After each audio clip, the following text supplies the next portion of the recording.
الحمد لله بنعمته تتم الصالحات،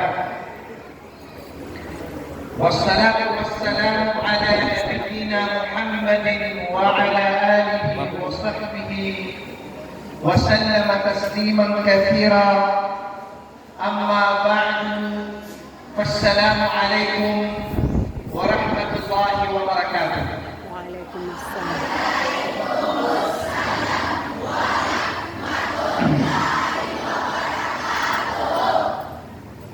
Unang-una sa lahat, ang ating respeto sa principal ng Lugay-Lugay Central School, kay Sir Sada, at sa assistant principal, Sir Rasul, sa lahat ng teachers, teachers na nagtuturo dito, lahat ng mga magulang, lahat ng mga estudyante na nandito ngayon.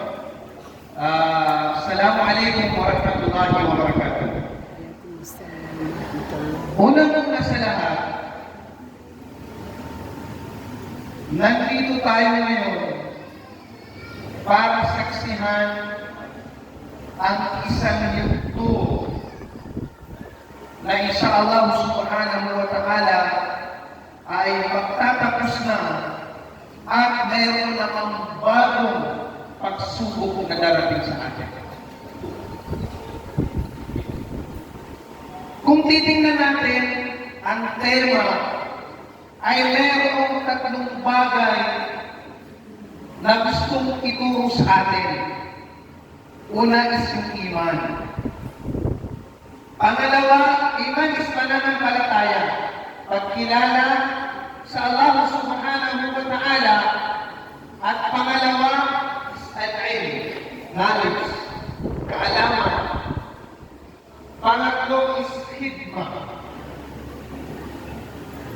paglilingkod sa kapwa, pamilya, kasamahan.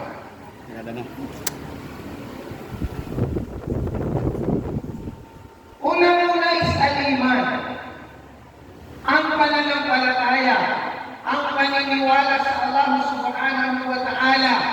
Kung sakali tayo ay magtapos na sa elementarya, itinuturo sa atin na dalhin natin ang iman, ang pananampalataya na yan na itinuro sa ating imam, itinuro sa ating ustaz. Kahit nakapagtapos na tayo, kailangan maging guide natin ang iman, ang paniniwala sa Allah subhanahu wa ta'ala. Ang tanong, sapat ba na magkaroon lang tayo ng iman, ng pananampalataya?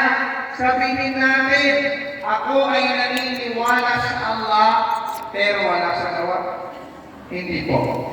So ito yung gusto namin ibigay sa inyo ng mga kabataan kong sa Muro, na kahit saan kayo mapunta, dalhin niyo ang pananampalataya, ang iman ay tinuro sa inyong ustaz. وَمَا خَلَقْتُ الْجِنَّ وَالْإِنسَ إِلَّا لِيَعْبُدُونِ. Walang dahilan kung bakit ka ginawa ni Allah kung hindi magsamba sa Kanya. So yan ang dahilan. Kahit ano pa bata, kahit ano pa ang abot mo sa buhay, kahit ano pa ang marating mo sa buhay, kailangan mo yung iman, kailangan mo yung ibada, kailangan mo yung pananampalataya, kailangan mo yung pagsasagawa kung ano yung mga itinuro sa iyo ng faith, ano yung pinag-aralan mo sa hadith, ano yung pinag-aralan mo sa sirang nabawiyya, ano yung pinag-aralan mo, English man yan o Arabic, na makakapagbigay tulong at pakinabang sa iyo. Kailangan din sa buhay. Kahit saan kayo pumunta. Apero kung magkasot, apero kung magkapawang, na kailangan huwag niyong iwan yung inyong pananampalataya. Hindi mabibili ng pera, hindi maipagpapalit ng kahit anong halaga.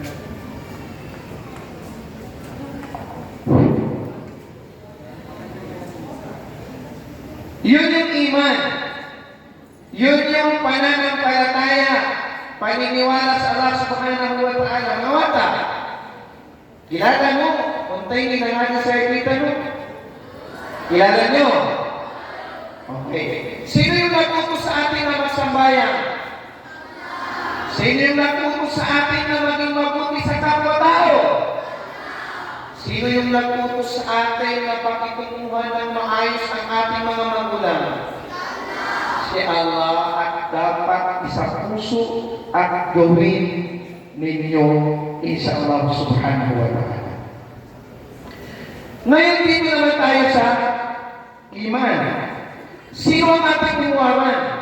Sino ang magpapatibay na gagawin natin guideline sa pananampalataya at sa ganon, kahit anong dumating sa iyo ng pagsubok, kung maganda ang iyong ugali kay ma'am, kung maganda ang iyong ugali sa classroom, dapat kahit paglabas mo dyan, hindi yun dapat mabago. Alam niyo at kilala niyo si Bilal? Si Bilal bin Rabah ay tagatawag ng adhan ni Prophet Muhammad sallallahu alaihi wasallam.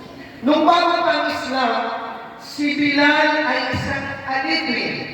Si Bilal bin Rabah ay isang alipin, mahirap na tao, maitim. Pumasok siya sa Islam. Niyakap niya ang Islam. Isinabuhay niya ang Islam. At nung malaman ng mga Quraysh, nung malaman ng mga non-Muslims sa Makkah, pinarusahan siya. Sinaktan siya. Dinala siya sa disyerto, napakainit. Inigtas kanin. Nilagyan ng bato ang kanyang dibdib sa mainit na panahon. Anong sinasabi sa kanya? O Bilal, iwan mo lang ang Islam, iwan mo lang ang iyong pananampalataya, ang iyong iman sa Allah subhanahu wa ta'ala, palalayain ka namin.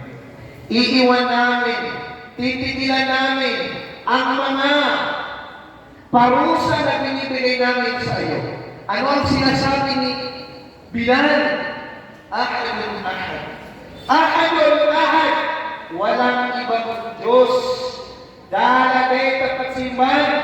Yatabi Allah subhanahu wa ta'ala. Naamay kong babalikan namin. Ahadun ahad. Dakanan. Yatabi Allah subhanahu wa ta'ala. Hindi niya naramdaman ang sakit. Bakit?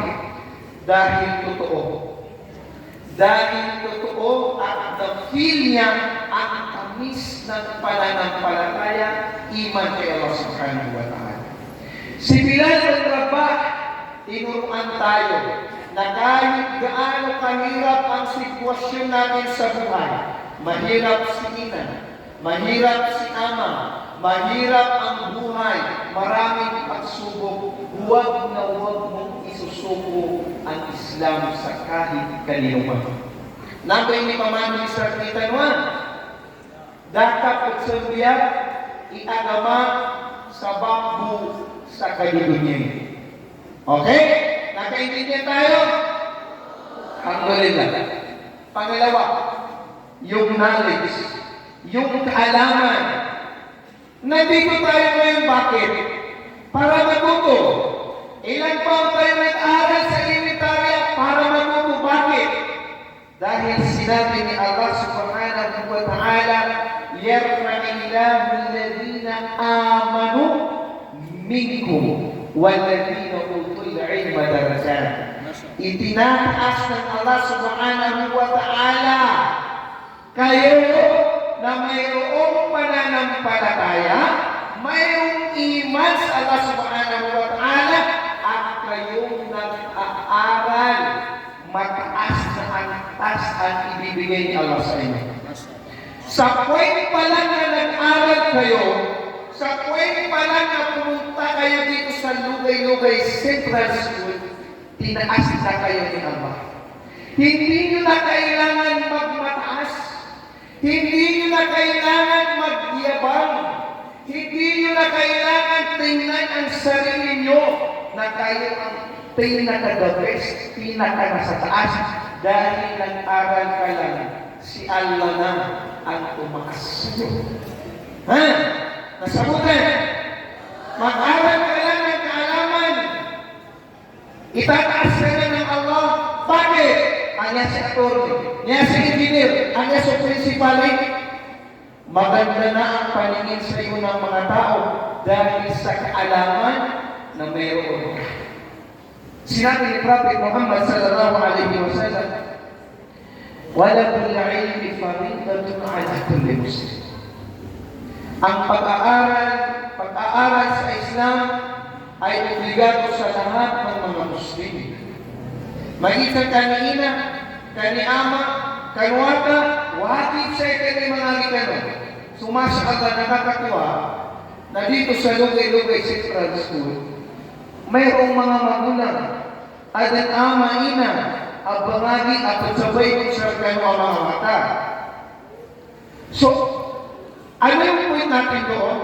Yun yung sinabi ni Prophet Muhammad, kung Muslim ka, mag-aral ka ng Islam. Kung Muslim ka, sa tingin mo sa sarili mo, matutunan mo dapat ang Islam. So yun ngayon yung ginagawa ninyo sa Lugay-Lugay Central School. Walang bata, walang matanda, sabay-sabay na nag-aaral sa Islam. Mashallah. Mubarak sa ikan mga lubos. Isa pa natin kailangan mag-aral. Sinabi ni Allah, "Qul hal yastawi alladhina ya'lamuna wal ladhina la ya'lamun?" Magkatulad ba? Sabihin mo niya Muhammad. Magkatulad ba kayo ay sasagutan? Magkatulad ba yung may kaalaman sa taong walang kaalaman? Magkatulad yun? Mag-isa nito ba? Sunangagi sa mga kaya nakapasag nandun sa wala yung magsilpo na putulong-tutuman. Magkatulad yun? Hindi.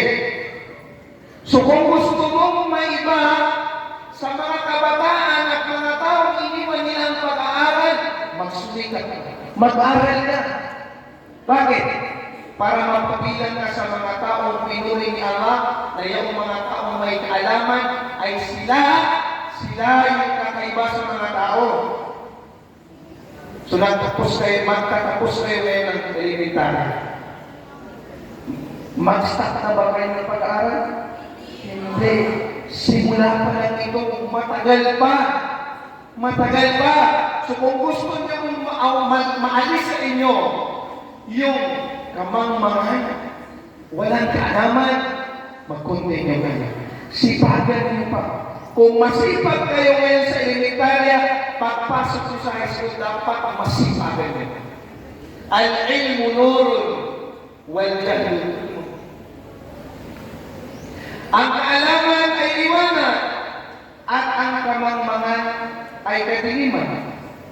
Suskita naman ni pamilya sa loto ng makaamon. Tayo ang pumipili kung ano ang gusto natin. Sa liwanag o sa kadiliman. Dahil sa walang sapat na kaalaman na magiging guide natin sa pamumuhay natin dito sa mundo ito. Alam nyo, si Ibn Mubarak, isa sa pinakamalaking ulama sa Islam, ay tinanong siya ng mga tao sa kanyang lugar. Bakit?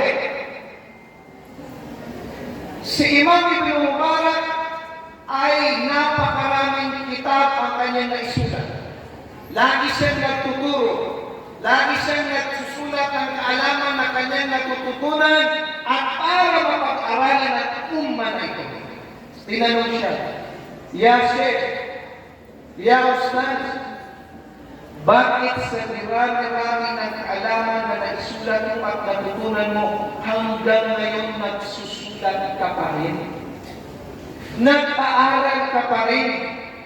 Sinabi ni Ibn Mubarak, "La'ala al-kalima allati tanfa'uni wa tudkhiluni al-jannah lam aktubha ba'd." Allahu Akbar.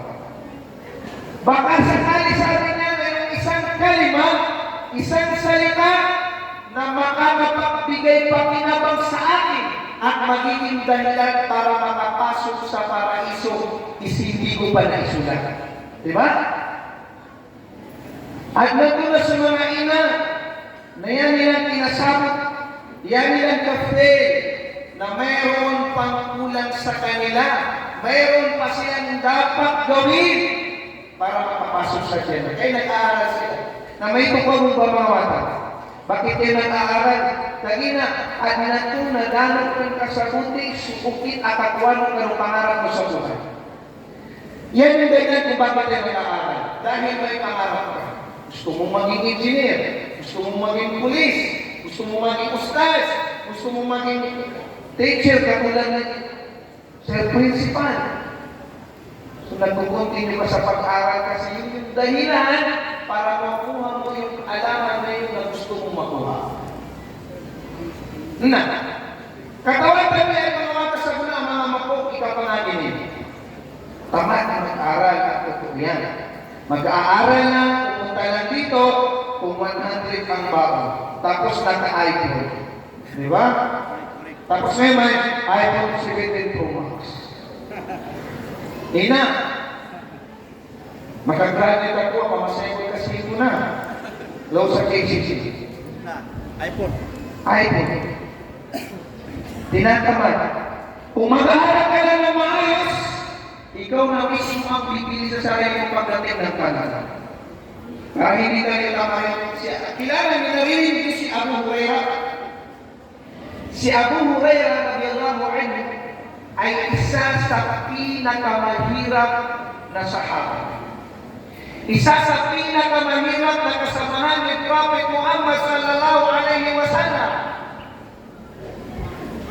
At pinili niya na kasama si Muhammad kahit saan siya pumunta. Para saan? Para magsaliksik ng kaalaman. Para maghanap ng kaalaman kay Prophet Muhammad sallallahu alaihi wasallam. Isang araw na ikwento sa kita na gutom nakagadap sa humus. So Abu Hurairah radhiyallahu ta'ala anhu na dahil sa kanyang awa, hindi siya umalis doon sa majalisul ilm. Kung nasaan si Prophet Muhammad, hindi siya umalis. Bakit? Para matuto, para mag-aral.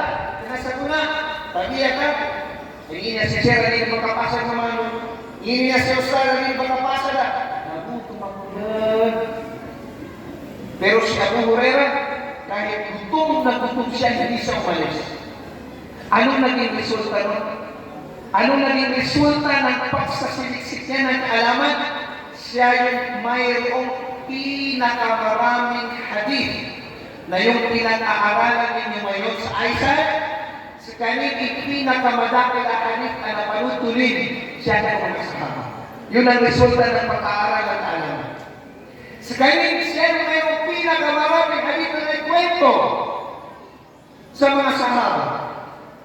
Tinuruan tayo ni Bilal ni Abu Hurairah na kahit mahirap wata ang buhay, hindi yun magiging hadlang para makuha mo ang pangarap mo sa buhay.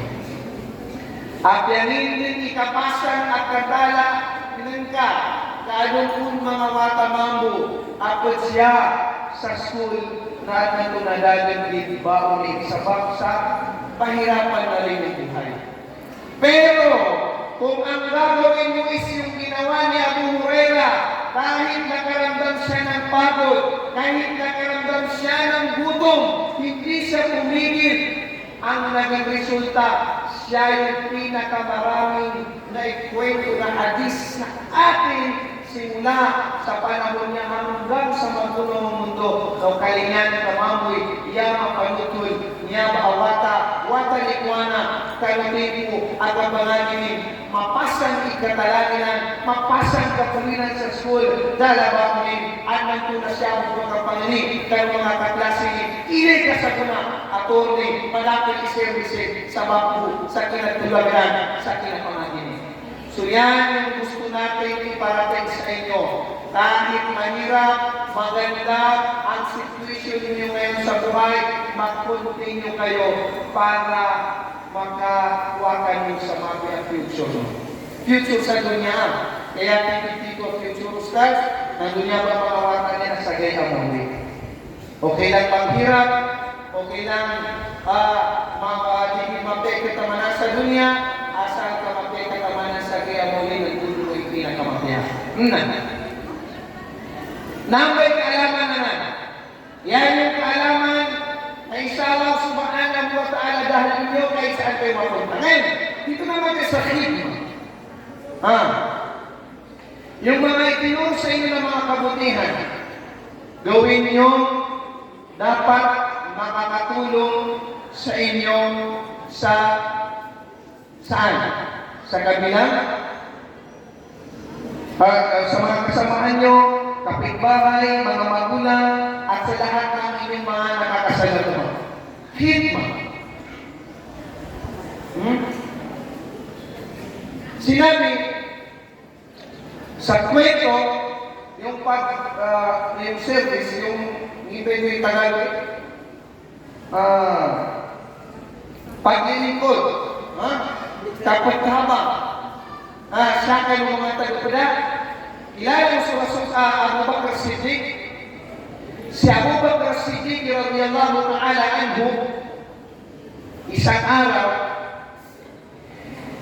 araw, nung mamatay si Prophet Muhammad sallallahu alaihi wasallam, araw-araw niyang ginagawa na pumupunta siya sa babaeng bulag. Nililinis niya ang kanyang bahay, nililinis niya ang kanyang tirahan, pinapakain na yung bulag na yun. Isang araw sinundan siya ni Umar radiyallahu anhu, o Umar bin Khattab, nakita niya na ang gumagawa pala ng gawain na yun sa bulag na yun, si Abu Bakr Siddiq. Tingnan mo, isang hari, isang dato ng mga Muslim, ano ang ginagawa niya? Para sa serbisyo, para sa pagtulong sa kapwa. Bulag, nililisan ang bahay, at pinapakain niya. Khalifa na siya. Dato din si Khalid, pero ginagawa niya yun. Handogan, para siya kagkaputhabang ikanumahan. Anong point natin sa kwento na yan? Sa kanuang mga wata na ikataw kayo, natabangin mo sa mga lukas mo. Dahil ipagdali nila sa kaputhabang mo kang lukas mo. At nito nagkelay tanong, nakikita natin minsan, yung mga nanay, ano mga lukas sa digid mataw kutsirpo. Digid mataw sa namba, pamila pa na ng mga senior. Pero, ano yung mga wata, ano ito, pagpok silang pagkabang sa tuba mga lukas. Mas pinipili nilang mag-cellphone. Mas pinipili nilang magbarkada. Mas pinipili na nasa na sa klase, padadamitan. Tulungan mo si ina, tulungan mo si ama. Katawan mo, di no kasampay no, uda si ina, uda si ama. Hindi nyo mararating kung ano yung dapat yung marating, pagdating ng panahon kung hindi dahil sa suporta ng inyong mga magulang. Kailangan nang maging mabuti sa kanila. Kailangan nang magpasalamat kay ina. Kailangan nang magpasalamat sa kanila. Bakit? Nambabukal ka na sa guna, amapya, hindi ka pagkilay sarka. Nilinis, nilabahan ang mga gamit mo, hindi magiging ganyan ang itsura mo ngayon, udas inan ka si aman. Dakasan sa guna, kapundagan ka sa plaza, sa silopin, ikubag, uda, sabab ka ng pagsisika, panginan ka sa magwakal mabiyang. So kailangan mo, magpasalamat sa kanila. Ridallahi fi ridal walidain, wasakatullahi fi sakatil walidain. Iwasi ka wata, iwasi ka mulit, imasakit iginawa ni inan ka sa kanugan. Nugan, sulilinin mo Allah Ta'ala na siya babunod ka nulilinin mo gusto. Kapag kamahal ka ng iyong magulang, mahal ka ng Allah. At kapag kagalit sa iyo si Allah, ay galit kayo ng mga magulang, galit din sa iyo si Allah Subhanahu wa Ta'ala. Ano na niya mga mata kadiya, ay natuwa siya sa lugay-lugay mga magulang ng mga mata sa isa. Ano niya mga mata, mayroon mga kabataan na sa guna mga mata, na udin itulong Allah Ta'ala na sobra yung paan sila sumagot, paano sila makipag-usap sa kanilang mga magulang na hindi nakawag. Pero bago sila sagutin ng masama, bago nagkatawi si inan ka sa mawag, bago nagkatawi si aman ka sa dagat-daganin, kanina ay mga wata, mayroong mga kabataan ngayon, kaya namoy pero nila, dagat-dagat, isipin mo muna wata, yung hirap na dinanas nila nung itinanganak ka. Di ba katulog sinan ka sa magbiyak? Di ba katulog si aman ka sa magbiyak? Ando kay kanina magami mapita, bagulyan ka mo. Bagulyan ka mo. Bago ka atwisinan ka si aman ka, bago mo sila sigawan, bago mo sila pagsabihan ng masasamang salita, isipin mo muna yung paghihirap na dinanas nila bago ka makautot siya. Ultimo yung pampili nila ng gamot. Ultimo yung kakainin nila, ibibigay sa inyo. Bakit? Para makapanagi ka mo. Para masamit ka yung lugo. So pangarap mo, lugas mo, na yung pangarap ng wisyo sa ginawa mo. Bago mo ka pakasakit, ginawa niya ng kawata. Naisipin mo muna na lahat ng bagay ginawa niya para maibigay sa iyo yung magandang buhay. Dapat reklamo. Huwag ka magreklamo. Ina, subaklase ko. Mapyagi ni cellphone. Ina, subag mo kaklase ko. Mapyagi pepenan. Ina, subag mo kaklase ko. Masarap. Masarap masyado. Alam mo kung bakit hindi mo kailangan magreklamo? Kasi kung kaya niyang ibigay o kaya niyang higitan yung mga nakikita mo sa mga kaklase mo, gagawin niya yun. Pero pila ginawa, namupay ka gaganin. Pila ginawa, namupay ka gaganin, nagsupuli ka din. Sa point pa lang nasansinan ka, sa point pa lang wata ko, inansinan ka sa ubin ka, siyaman ka, na mas lagi na nakakawasan ka. Mas lagi na kakawasan ka. Lagi na sulugas na yan yung pinakagalingan siya kanwatanin. Siya kanwatanin na doon yung pinakamabya. So tubig pero tanong, dapat reklamo, dapat pumantol, huwag ka mag-demand ng mga mamahaling gamit kung alam mo naman yung kakayanan ng mga magulang. Ha? Ano niya? Ano mo mga kakilala? Ibagulya kanina, ina, problema ito ko na yakong maliyan, yakong ilan tayo kung si Bete. Ay nga, Akbar na si ama nila, bumasir. Si ina nila, pundaran sa pasti, tapos magdidemand ka ng iPhone. Walang problema na humingi ng regalo sa magulang, pero yung